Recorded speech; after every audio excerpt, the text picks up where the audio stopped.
안녕하세요. 저는 30년 넘게 환자들을 진료하고 은퇴한 의사입니다. 여러분 아십니까? 우리나라 80대 이상 어르신 중 절반이 치매 진단을 받는다고 합니다. 더 무서운 건 지금 이 순간에도 우리 뇌 속에서 치매를 일으키는 원인이 조용히 자라고 있을 수 있다는 사실입니다. 그동안 우리는 뇌에 단백질 덩어리가 쌓여서 치매가 생긴다고 배워왔습니다. 그래서 수많은 제약 회사들이 이 단백질을 없애는 약을 만들려고 애썼지만 모두 실패했습니다. 왜일까요? 그건 애초에 이 단백질이 치매의 진짜 원인이 아니기 때문입니다. 최근 한국 연구팀이 치매를 일으키는 진짜 범인을 세계 최초로 밝혀냈습니다. 이 사실을 모르고 잘못된 방법으로 예방을 한다면 오히려 치매 위험을 더 높일 수 있습니다. 이 영상을 끝까지 보지 않으면 평생 후회할 수도 있습니다. 이런 중요한 건강 정보를 놓치지 않으려면 지금 구독과 좋아요 버튼을 눌러주세요. 앞으로도 일상에서 바로 실천할 수 있는 건강 비법을 꾸준히 전해드리겠습니다. 한 번의 클릭이 여러분의 건강을 지키는 첫걸음이 될 수 있습니다. 저는 30년 넘게 내과 전문의로 일하며 수많은 환자들을 만나왔습니다. 그 중에서도 60대, 70대 어르신들이 겪는 기억력 저하와 치매 초기 증상을 매일 마주해 왔습니다. 진료실에서는 어제까지만 해도 멀쩡했는데 갑자기 이름이 생각나지 않는다거나 방금 한 일을 기억하지 못한다는 말을 수도 없이 들었습니다. 의사로서 저는 이런 환자분들에게 단순히 약을 처방하는 것보다 왜 이런 증상이 나타나는지 근본적인 원인을 찾는 것이 중요하다고 믿었습니다. 그래서 은퇴 후에도 뇌 건강과 치매 관련 연구를 계속 공부하고 국내외 최신 논문을 꾸준히 분석해 왔습니다. 제가 오늘 전해드릴 내용은 단순한 이론이나 추측이 아닙니다. 실제로 한국 연구진이 세계에서 처음으로 밝혀낸 치매의 진짜 원인을 기반으로 하고 있습니다. 이 연구는 세계적으로 권위 있는 학술지에 실려 의학계에 큰 주목을 받았습니다. 저 역시 이 결과를 처음 접했을 때 큰 충격을 받았고 진료실에서 만나던 환자분들의 사례가 이 연구와 너무나도 잘 맞아떨어진다는 것을 깨달았습니다. 지금부터 말씀드릴 이야기는 어렵고 복잡한 의학 용어가 아니라 어르신들이 쉽게 이해하고 바로 실천할 수 있는 생활 습관과 예방법입니다. 저는 환자 한 분 한 분을 가족처럼 생각하며 건강한 노후를 위한 방법을 최대한 쉽고 명확하게 전하려 합니다. 수십 년 동안 우리는 치매의 주범이 뇌에 쌓이는 단백질 찌꺼기, 즉 베타 아밀로이드라고 믿어왔습니다. 저도 젊은 의사 시절에는 교과서에 적혀 있던 그대로 그렇게 배웠습니다. 쉽게 말하면 뇌 속에 때 같은 단백질이 쌓여서 신경세포가 망가진다고 생각했던 것이죠. 그래서 전 세계 제약회사들이 그 단백질을 없애는 약을 만들려고 20년이 넘도록 막대한 돈과 시간을 들였습니다. 그런데 결과는 어땠을까요? 수천 건의 임상시험이 번번이 실패했습니다. 약을 써서 그 단백질을 줄였는데도 치매 증상이 그대로이거나 기대만큼 좋아지지 않았던 겁니다. 여기서 한 가지 이상한 점이 발견됐습니다. 어떤 어르신은 뇌에 그 단백질이 많이 쌓였는데도 머리가 또렷하고 일상생활을 잘했습니다. 반대로 단백질이 별로 쌓이지 않았는데도 기억력이 급격히 떨어지고 가족 얼굴도 잘 못 알아보는 분들이 있었습니다. 만약 그 단백질이 정말 치매의 진짜 원인이었다면 이런 일이 일어나기 어렵습니다. 그러니 우리는 아주 오랫동안 연기만 보고 불을 찾지 못한 셈입니다. 불이 나서 연기가 나는 건지 다른 이유로 연기가 나는 건지 확인도 안 하고 연기만 끄겠다고 달려든 거죠. 그렇다면 진짜 불은 무엇이었을까요? 최근 한국 연구진이 세계에서 처음으로 치매의 진짜 범인일 수 있는 것을 찾아냈습니다. 바로 중증 반응성 별세포입니다. 여기서 별세포라는 말부터 어려우실 겁니다. 쉽게 설명드리면 별세포는 뇌에서 청소하고 영양도 챙겨주고 바깥에서 나쁜 물질이 못 들어오도록 지키는 관리인 같은 세포입니다. 평소에는 좋은 일을 하는 세포죠. 그런데 이 별세포가 스트레스, 독성 물질, 머리를 다치는 사고, 바이러스 감염 같은 자극을 오래 받으면 성격이 바뀝니다. 좋은 관리인이었는데 어느 순간 주변을 망가뜨리는 존재로 변하는 겁니다. 이렇게 성질이 변한 별세포를 반응성 별세포라고 부릅니다. 그 중에서도 더 심하게 성질이 변해 시간이 지나도 원래 상태로 돌아가지 못하고 계속 문제를 일으키는 것이 중증 반응성 별세포입니다. 이 중증 반응성 별세포가 왜 위험하냐면 과산화수소라는 독성 물질을 많이 만들어내기 때문입니다. 상처 소독할 때 쓰는 그 하얀 거품의 액체를 생각해 보세요. 그게 우리 뇌 안에서 대량으로 생성된다면 뇌세포는 견디지 못하고 하나둘씩 죽어갑니다. 그리고 이 죽은 뇌세포가 주변의 별세포를 자극해 또 다른 나쁜 별세포를 만들어내면서 마치 도미노처럼 연쇄 반응이 일어납니다. 이 과정이 반복되면 기억을 담당하는 해마나 말을 담당하는 부위가 손상되고 결국 치매 증상이 나타나는 것입니다. 즉, 진짜 문제는 단백질 덩어리가 아니라 별세포가 성질을 바꿔 뇌를 공격하는 현상입니다. 불을 끄려면 연기가 아닌 불씨를 찾아야 하듯 치매를 막으려면 나쁜 별세포가 생기지 않도록 뇌 환경을 지키는 것이 핵심입니다. 제가 의사로 일하던 시절 박영자 어르신이라는 환자분을 만났습니다. 그분은 75세였지만 늘 단정한 차림으로 검진실에 들어오실 때마다 오늘은 바둑 한 판 두고 왔어요 라며 환하게 웃으셨죠. 검사 결과를 보고 저는 잠시 말을 잇지 못했습니다. 어르신, 검사 수치가 이론대로라면 기억력이 상당히 나빠야 하는데요. 그 당시 치매의 원인이라고 믿었던 베타 아밀로이드 단백질이 뇌 속에 잔뜩 쌓여 있었기 때문입니다. 하지만 박영자 어르신은 여전히 바둑에서 상대를 압도했고 전날 읽은 신문의 기사까지 정확히 기억하고 계셨습니다. 저는 혼란스러웠습니다. 뭔가 우리가 잘못 알고 있는 건 아닐까? 왜 이렇게 다른 결과가 나오지? 그로부터 한 달 뒤 이정화 어르신이 찾아오셨습니다. 68세로 조용하고 차분한 인상이었지만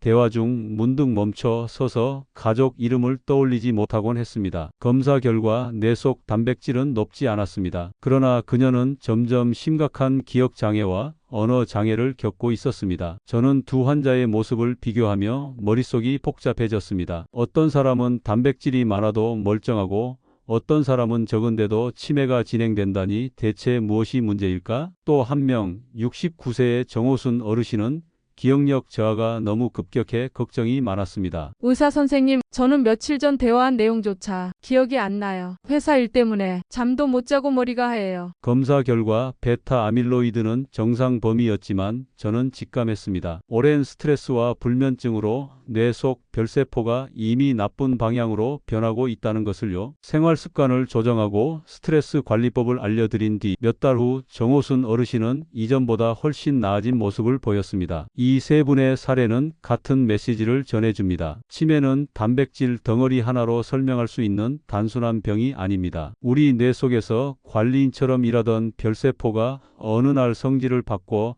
뇌세포를 공격하기 시작할 때 그때부터 기억력은 급격히 무너집니다. 우리가 뇌를 떠올리면 보통 신경세포만 생각합니다. 하지만 뇌 안에는 신경세포만 있는 것이 아닙니다. 신경세포만큼 중요한 별세포라는 세포가 함께 살고 있습니다. 현미경으로 보면 별 모양이라서 그렇게 불립니다. 별세포는 우리 뇌의 청소부이자 관리인입니다. 첫째, 뇌 속 쓰레기나 노폐물을 치워주고 둘째, 신경세포가 쓸 수 있도록 영양을 공급하며 셋째, 나쁜 물질이 뇌로 들어오지 못하게 막는 역할을 합니다. 또한 밤에 우리가 잠을 잘 때 별세포는 더 활발해져서 뇌 구석구석을 청소합니다. 그래서 깊은 수면이 치매 예방에 좋다는 것이죠. 그런데 이 별세포가 어떤 이유로든 성질이 바뀌면 문제가 시작됩니다. 마치 평소에는 친절하고 꼼꼼한 경비원이 어느 날 갑자기 방화를 저지르는 것처럼 뇌를 보호해야 할 별세포가 뇌세포를 공격하는 존재로 변해버립니다. 이것이 반응성 별세포입니다. 특히 중증 반응성 별세포는 더 심각합니다. 한번 나쁘게 변하면 다시 원래 상태로 돌아오지 않고 뇌 속에서 독성 물질을 계속 만들어냅니다. 이 독성 물질 중 하나가 과산화수소입니다. 상처 소독할 때 쓰는 그 하얀 거품의 액체를 생각해 보세요. 그게 우리 뇌 안에서 대량으로 생성된다면 뇌세포는 견디지 못하고 하나둘씩 죽어갑니다. 그리고 이 죽은 뇌세포가 주변의 별세포를 자극해 또 다른 나쁜 별세포를 만들어내면서 마치 도미노처럼 연쇄 반응이 일어납니다. 이 과정이 반복되면 기억을 담당하는 해마나 말을 담당하는 부위가 손상되고 결국 치매 증상이 나타나는 것입니다. 즉, 진짜 문제는 단백질 덩어리가 아니라 별세포가 성질을 바꿔 뇌를 공격하는 현상입니다. 불을 끄려면 연기가 아닌 불씨를 찾아야 하듯 치매를 막으려면 나쁜 별세포가 생기지 않도록 뇌 환경을 지키는 것이 핵심입니다. 연구 결과 중증 반응성 별세포가 생기는 주요 원인은 크게 5가지입니다. 첫째, 스트레스입니다. 오랫동안 지속되는 스트레스는 뇌 속 면역세포를 과도하게 활성화시키고 염증을 일으킵니다. 이 염증이 별세포의 성질을 바꾸어 뇌세포를 공격하게 만듭니다. 둘째, 뇌 손상입니다. 교통사고나 낙상처럼 머리를 다친 경험이 있으면 그 주변의 별세포가 과도하게 반응할 수 있습니다. 처음에는 손상을 고치려고 하지만 상태가 길어지면 오히려 뇌세포에 해를 끼칠 수 있습니다. 셋째, 바이러스 감염입니다. 코로나 이후 나타난 브레인 포그처럼 바이러스 감염은 뇌에 염증을 일으켜 별세포를 나쁜 방향으로 바꾸는 계기가 될 수 있습니다. 넷째, 독성 물질입니다. 미세먼지, 중금속, 가공식품 첨가물 등은 혈액을 통해 뇌로 들어가 별세포를 자극합니다. 특히 플라스틱에서 나오는 화학 물질은 최근 큰 문제로 지적되고 있습니다. 다섯째, 산화 스트레스입니다. 흡연, 과음, 수면 부족, 튀긴 음식 등은 몸속에서 활성산소를 과도하게 만들어 세포를 손상시킵니다. 쉽게 말해 몸이 녹슬어 가는 현상이라고 생각하시면 됩니다. 결국 치매를 막으려면 이 5가지 원인을 줄이고 별세포가 나빠지지 않게 뇌 환경을 건강하게 유지하는 것이 핵심입니다. 치매 예방은 거창한 목표가 아닙니다. 매일의 작은 습관이 뇌 건강을 지키는 열쇠가 됩니다. 제가 환자들에게 실제로 권했던 10가지를 생활 장면과 함께 설명드리겠습니다. 1. 스트레스 관리. 하루 10분 눈을 감고 4초 들이마시고 4초 멈추고 4초 내쉬는 444 호흡법을 해보세요. 2주만 해도 머리가 맑아졌다는 말을 들을 수 있습니다. 2. 충분한 수면. 밤 11시 이전에 잠자리에 들고 7시간 이상 숙면을 취하세요. 잠이 부족하면 뇌가 스스로 청소할 시간을 잃습니다. 3. 규칙적인 운동. 하루 30분 빠르게 걷기. 주 2회 근력 운동을 권합니다. 70대 어르신도 이 습관만으로 집중력과 기분이 눈에 띄게 좋아졌습니다. 4. 항산화 식품 섭취. 호두 3알, 아몬드 5알, 녹차 1잔, 그리고 블루베리 1컵. 이것만 실천해도 활성산소로부터 뇌를 지킬 수 있습니다. 5. 금연과 절주. 흡연은 활성산소 폭탄입니다. 술은 남성 하루 2잔, 여성 하루 1잔 이내로만 드세요. 6. 독성 물질 줄이기. 미세먼지가 심한 날은 KF94 마스크를 쓰고 플라스틱 용기를 전자레인지에 돌리는 습관을 끊으세요. 7. 두뇌 활동. 책 읽기, 퍼즐, 바둑, 장기, 수도크 후 새로운 악기나 외국어 배우기 등은 뇌세포의 연결을 강화합니다. 8. 사회적 관계 유지. 사람과의 대화는 약입니다. 가족과 친구에게 전화 한 통 더, 주말엔 함께 식사를 해보세요. 9. 정기 건강검진. 고혈압, 당뇨, 고지혈증은 뇌혈관을 손상시켜 치매 위험을 높입니다. 매년 기본 혈액 검사와 뇌 건강검진을 받으세요. 10. 비타민과 오메가3 보충. 비타민 D, 비타민 B군, 오메가3는 뇌 건강에 도움을 줍니다. 식단으로 부족하다면 보충제를 고려하세요. 오늘의 핵심은 이것입니다. 치매는 갑자기 찾아오는 운명의 병이 아니라 우리가 매일 관리하면 충분히 예방할 수 있는 질환입니다. 특히 기억해야 할 3가지. 첫째, 스트레스를 줄이세요. 둘째, 하루 30분 이상 걷는 운동을 하세요. 셋째, 7시간 이상 깊게 주무세요. 이 3가지만 지켜도 치매 위험을 크게 낮출 수 있습니다. 여기에 항산화 식품 섭취, 금연절주, 두뇌 활동, 사회적 관계 유지, 정기검진까지 더하면 훨씬 안전합니다. 건강은 하루아침에 만들어지지 않습니다. 오늘 한 걸음 걷고, 오늘 한 번 더 웃고, 오늘 한 번 더 편히 잠드는 그 작은 습관들이 모여서 10년, 20년 뒤 여러분의 뇌를 지킵니다. 저는 진료실에서 이런 말을 자주 했습니다. 건강한 뇌는 다시 사올 수 없습니다. 하지만 오늘부터라도 충분히 지킬 수 있습니다. 오늘 들으신 내용을 혼자만 알고 계시지 말고 부모님이나 배우자, 친구들에게도 전해주세요. 여러분의 한 번의 대화, 한 번의 공유가 누군가의 인생을 바꿀 수 있습니다. 앞으로도 실생활에서 바로 써먹을 수 있는 건강 비법을 꾸준히 전해드리겠습니다. 구독과 좋아요는 저에게 큰 힘이 되고 여러분의 건강 습관을 지켜줄 든든한 약속이 됩니다. 이 영상을 본 오늘 여러분의 건강한 미래가 시작됩니다. 늦지 않았습니다. 지금 바로 내 뇌를 지키는 작은 실천을 시작해 보세요. 감사합니다.